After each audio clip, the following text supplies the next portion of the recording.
1 মাসেরও বেশি সময় ধরে দক্ষিণ সিটি কর্পোরেশনের সব ধরনের নাগরিক সেবা বন্ধ রয়েছে।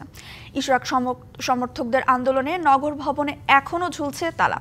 উচ্চ আদালতের রায়ের পর স্থানীয় সরকার মন্ত্রণালয়ের উদাসীনতায় এই জটিলতার সৃষ্টি হয়েছে এমন মত দিয়ে সংকট নিরসনে ত্রিপক্ষীয় বৈঠকের তাগিদ দিয়েছে বিশেষজ্ঞরা। নগর ভবনের মূল ফটকে তালা, ট্রেড লাইসেন্স নবায়ন, জন্ম মৃত্যু নিবন্ধন, হোল্ডিং ট্যাক্স পরিশোধ সহ সব নাগরিক সেবা থেকে বঞ্চিত ঢাকা দক্ষিণ সিটির জনগণ। 1 মাসেরও বেশি সময় ধরে ইশরাক সমর্থক ও বিএনপি নেতাকর্মীদের আন্দোলনে নগর ভবনের এইসব নাগরিক সেবা বন্ধ রয়েছে। এই নিয়ে পরস্পরকে দোষারোপ করছেন বিএনপি নেতা ইশরাক ও স্থানীয় সরকার উপদেষ্টা। যেভাবে নাগরিক সেবা আসলে ডেডলকের দিকে যাচ্ছে এই বিষয়ে আর আসলে চুপ থাকার মতো পরিবেশ পরিস্থিতি নেই। শেষবারের মতো আহ্বান জানাবো, আপনারা অবিলম্বে আমার শপথ গ্রহণ অনুষ্ঠানের জন্য পদক্ষেপ নিন।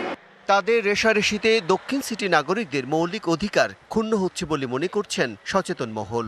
নাগরিক সেবা থেকে অনেকে বঞ্চিত হচ্ছে, এটা শতভাগ সত্য এবং এখান থেকে বেরিয়ে আসা উচিত। সামগ্রিকভাবে পরিস্থিতিটা একটা জটিল রূপ ধারণ করছে। 25 বছরের ওয়ারেন্টিযুক্ত দীর্ঘস্থায়ী দরজা প্রোটেক্টর, আধুনিক ও মজবুত দরজা। এখানে নিশ্চয় ইশরাক সাহেব এখন যে দাবি করছেন তারও হয়তো নিশ্চয় কিছু তার কাছে কোনো যুক্তি আছে নিশ্চয়ই। আবার স্থানীয় সরকার মন্ত্রণালয় যেটা বলছেন যে তার মেয়াদ শেষ হয়ে গেছে, সেটাও ভ্যালিড মনে হচ্ছে। আমি মনে করি এখানে দুজনের বসা উচিত, বসে একটা সমাধানে আসা উচিত। এদিকে নগর পরিকল্পনাবিদ ও আইন বিশেষজ্ঞরা বলছেন, স্থানীয় সরকার মন্ত্রণালয়ের নীরব ভূমিকায় পরিস্থিতি জটিল আকার ধারণ করেছে।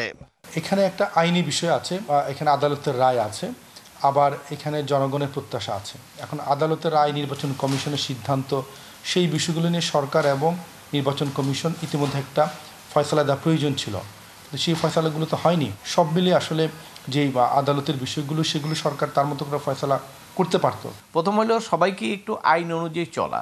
ইলেকশন কমিশন তার গেজেটটা বহাল রেখেছে এখনও, তাই গেজেট বহাল থাকলে তো উনি মেয়র, অতএব সেই দায়িত্বটা তাকে কেন দেওয়া হচ্ছে না?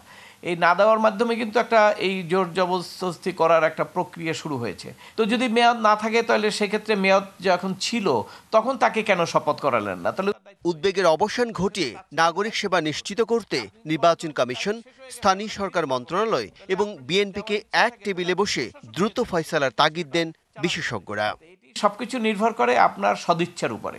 আপনি যদি সমাধান চান, সমাধান আইনেই আছে, সব জায়গায় আছে, এটা নিয়ে কোনো বিতর্ক নাই। এই অচল অবস্থা থেকে যত দ্রুত বিএনপি এবং অন্যরা সরে আসবে, সেটা কিন্তু মানুষের জন্য সেটা স্বস্তিকর হবে।